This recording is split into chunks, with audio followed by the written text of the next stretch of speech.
Hey, welcome back to Bullpen Sessions. My name is Andy Neary, and this is episode 255. Today, you are going to learn 4 routines that can help you stay hyper productive every single day. Now, before we get into today's episode, as you know, I do not take on sponsors, but I do want to let you know if you are one of my insurance professionals listening in today, number one, thank you for taking the time to tune in. If you have any peers or teammates in the industry that you know could benefit from this podcast, all I ask is that you share it with them, because this is how we grow our audience. This is how we get more insurance professionals get the content they need so they can build the business they deserve. So please share this with peers and teammates. I would be very grateful for you to do that. So let's dive into today's episode.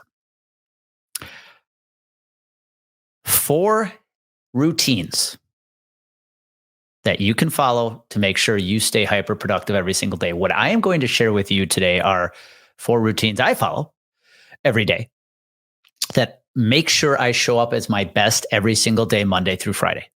I am somebody who views what I do kind of like an athlete. I never want to leave it. I never want to end the day feeling like I didn't leave it all on the field. You think about some of the athletes we know in pro sports who have been accused of taking plays off, right? I don't want that. I don't ever want to be accused of taking plays off. Now, what I share today, I'm not saying you have to do. I'm not saying they're going to be a fit for you, but I am going to share these in hopes that what I share with you maybe generate some ideas for how you could leverage something similar. But before I dive into those 4 routines I follow, let's talk about where you might be struggling today. As this episode airs mid to late September here, Q4 is right around the corner. And it's a quarter filled with a lot of stress, a lot of chaos for many insurance professionals, right? Because if you manage a book of business, you're probably renewing the majority of your book over the next 3 months. I see a lot of agencies who take this all hands on deck approach with their renewals, especially their larger renewals. And it just creates an environment of chaos every day within the office. And I see far too many insurance professionals showing up every day without a game plan. In the Q4, they're living and dying by their inbox. You know, how many you might be guilty of having that inbox sit open all day with that ping, that ding that notifies you have a new email. It's kind of like Pavlov's dogs, ding, you look up every single time you've got this new email. And instead of being productive, you are just answering one new email after another, letting other people's priorities become your own. And all of a sudden, before you know it, you're in mid-November, late November, and you're not quite sure what you got done. Maybe you've renewed your business, which is great, but you've done nothing to continue growing your business, especially if you're a producer who is responsible to go out and sell stuff. So that's what I want to help solve today. If you feel like you lack a little clarity around how to plan effective weeks and days and how to show up productive every single day, this is going to be a great episode for you. Now, a few episodes back, I did talk about how to plan a productive week, 3 time management tips. That's not what this is about. This is actually an offshoot of that prior episode that I think is going to give you a lot of clarity on how to make sure you show up as your best. Because here's what I encourage you, or here's what I want for you. I want you to be able to walk away from every day. I want you to be able to close your door every day feeling proud that you left it all on the field, feeling like you were focused, though you were probably juggling multiple priorities, that you were able to get to them. I don't want you feeling like you're just waking up and showing up every day and letting the day take you where it will. So what I want to share with you is just some daily rituals and routines that I use every day to make sure that no matter what is on my calendar, I'm going to show up as my best and I'm going to leave it all on the field that day to make sure I was as productive as I could possibly be. Now, this is not a case or not a call to overwork yourself. I'm not going to tell you that you need to be working 18 hours a day. None of that shit. That's not what I'm talking about. I'm just talking about some simple routines that I live by that help me make sure I am putting myself in the position to win. Because here's how I view myself. When I show up as the founder of Complete Game Consulting, I view myself like an athlete, just like I did when I was playing pro baseball. What do I have to do to take care of myself off the field so that I show up at my best on it? So this is where I want you to start. Even if you have a sports background or you don't, doesn't matter. I want you to start thinking of yourself like an athlete. Like, what do I have to do off the field that's going to make me perform on it?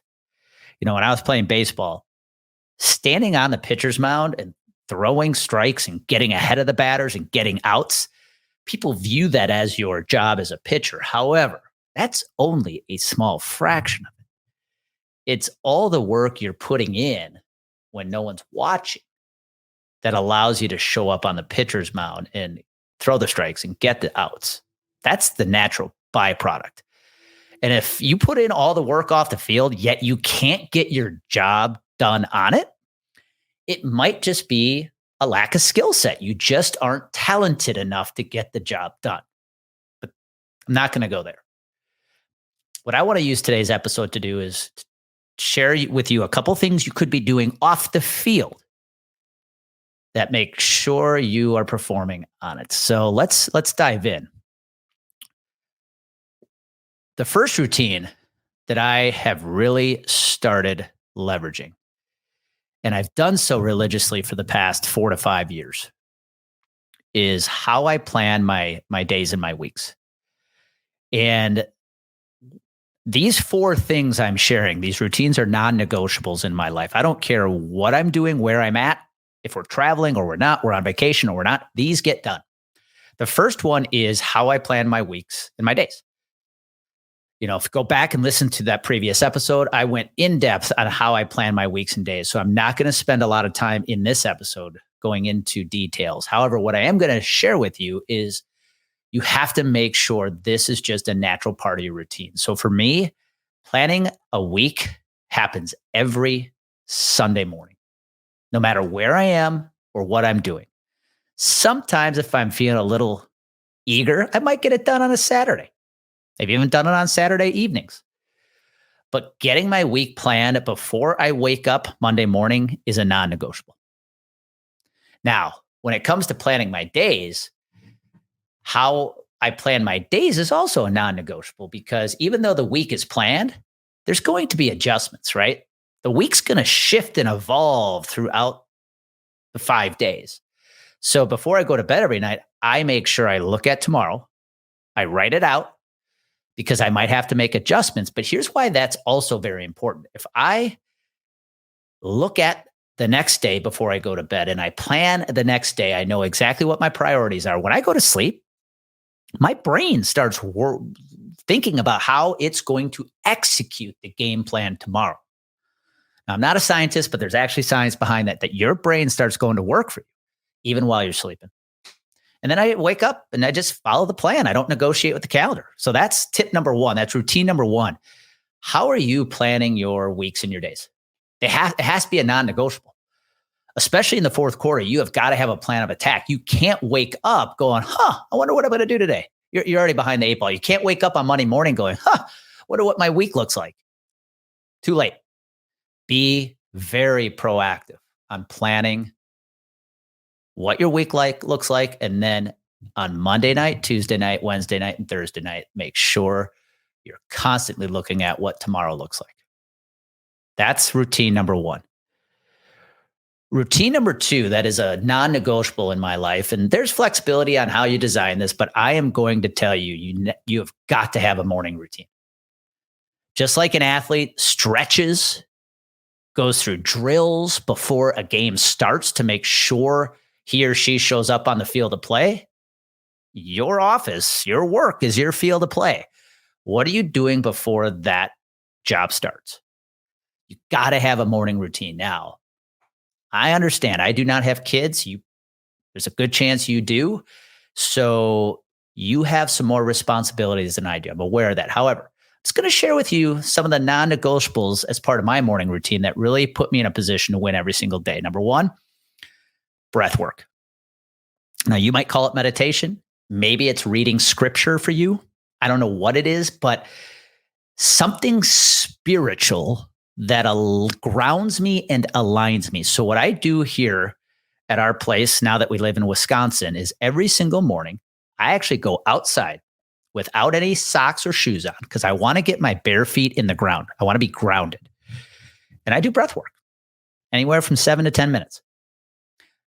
Now, while I'm doing that, I'm also watching the morning sun go up because as the morning sun rises early in the morning, just as it's peaking the horizon, you can actually stare at the sun without hurting your eyes. And this simple practice of the breath work combined by the morning sun gazing does a couple things. Number one, the breath work grounds you, right? The breath work just sets your mind up to handle any challenges that might come with the day. But the morning sun gazing also helps you set up the next night of sleep, believe it or not. There's science behind how getting morning sunshine in your eyes kicks off your circadian rhythm that will actually help set up a better night of sleep the following night. So one of the first things I do every morning is I get out barefoot in the grass and I just do breath work looking at the morning sun. Now, of course, there's days where it's raining or days it's cloudy. There's still benefits to doing this.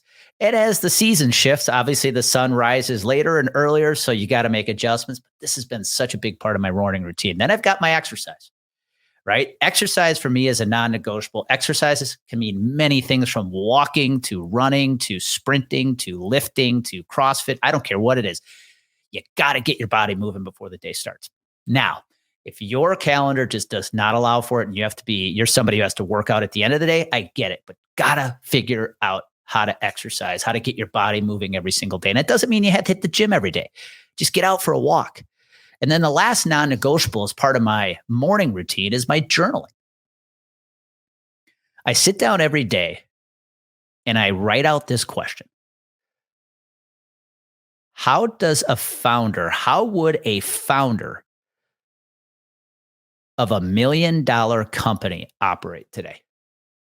And the reason I write that question out is it forces me to think like I need to be thinking every single day. What would an owner of a $1 million plus company be doing today to make sure he's successful or she's successful or the business is successful? What would they be doing today? And I just write out my day from that viewpoint. And then I go out and I execute it. So not only am I planning the day, I'm writing out in my journal what today is going to look like as the founder of $1 million company. Now, I don't care what size company you're talking about here. The point is, this journal exercise forces me to think the way I need to be thinking to run a successful business that's growing. So those 4 routines are a big part of my morning habit. Now, I'm not going to go into the cold shower and everything else, but the point is, these 4 things allow me to put the work in off the field, right? It's like stretching for an athlete so that when the day starts, I'm not only ready to go, I know exactly what the game plan is. And no matter what happens with the day, I'm in a calm state of mind to take on whatever throws itself at me. I'm not starting the day in chaos. So the second routine that must be a non-negotiable is having some form of morning routine. Now, I challenge you to make sure the routine is not something you're doing just to check the box. That's a place I've caught myself from time to time, just doing things because I think I have to, like breath work, where I'm just checking the box instead of being fully immersed in that activity. So don't just create a routine to check the box. Make sure you're creating a routine that allows you to be fully immersed in the activities that are a part of that routine. Now, let's get into Number 3, throughout the day, I am hyper focused on what I put in my body. When I say what I put in my body, I'm talking about supplements and nutrition. And I am not a nutritionist, a dietitian, but I feel like I have some simple rules that I follow on a weekly basis that allow me to be at my best and my body to be at its best so I can stay productive. This is a very overlooked part of having success in any kind of profession, especially insurance. So when I look at my days, as far from what I put in my body, of course, I've got my vitamins and my supplements that I put in the take in the mornings. But when I look at what I eat, I look at the food I eat like fuel for my body. And one of the rules I live by is throughout the day, I am going to make sure I maximize protein, which is good for strength, and minimize calories. Too many people actually do the opposite. They take in minimal protein and have way too many calories going into their body throughout the day, especially at a time like Q4 when you're stressing out. Minimal calories, maximum protein. And I typically eat my first meal probably around 9 or 10 o'clock in the morning, and I fast about 15 to 16 hours between dinner the night before and breakfast the next day. It's just a good way to get your body rolling, get the metabolism flowing. But then throughout the day, the food I put in my body is very nutritious and very protein dense, and it minimizes the calories that are going in my body, and it just helps me stay energetic, especially in that afternoon when it's so easy to get in that energy zap after you've eaten lunch.